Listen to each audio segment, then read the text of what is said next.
The climate summit in Madrid is being held in a huge exhibition hall close to the airport. It's under very tight security.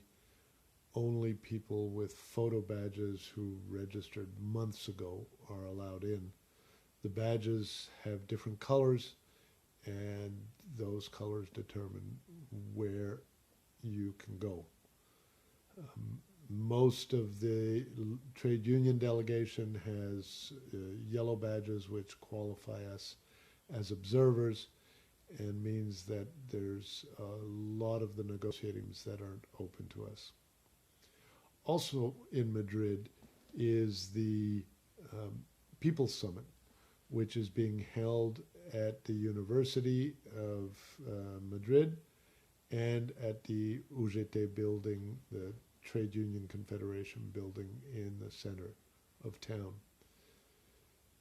At these venues, basically it's open to anybody. Registering an event was fairly easy. It was an amazing piece of organizing when you consider that they had about 30 days to put it together from when Chilean President Piñera announced that Chile would not host the climate summit.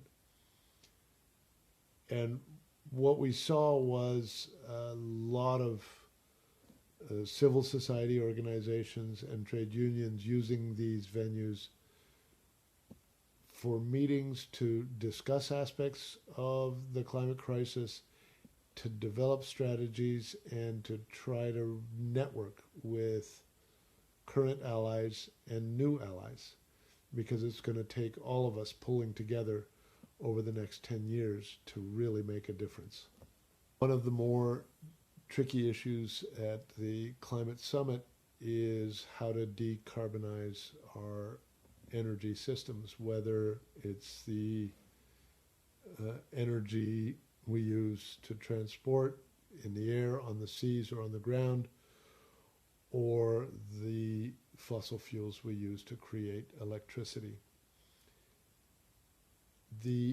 Had we started 20, 15, even 10 years ago to make that transition in a significant and important way, we'd already be well down the road to replacing fossil fuels with renewable energies.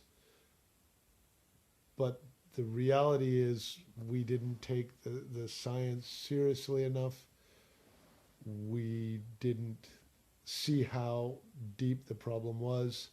We basically didn't pay attention to what the IPCC scientists were telling us. So now, with the latest data and the latest models, we have 10 years or less left, and the speed with which we have to decarbonize, the intensity of the transition is really huge. And what we're seeing, based on the analysis conducted by the Trade Unions for Energy Democracy and others, is that the only way to do it is if governments take control of energy systems and impose changes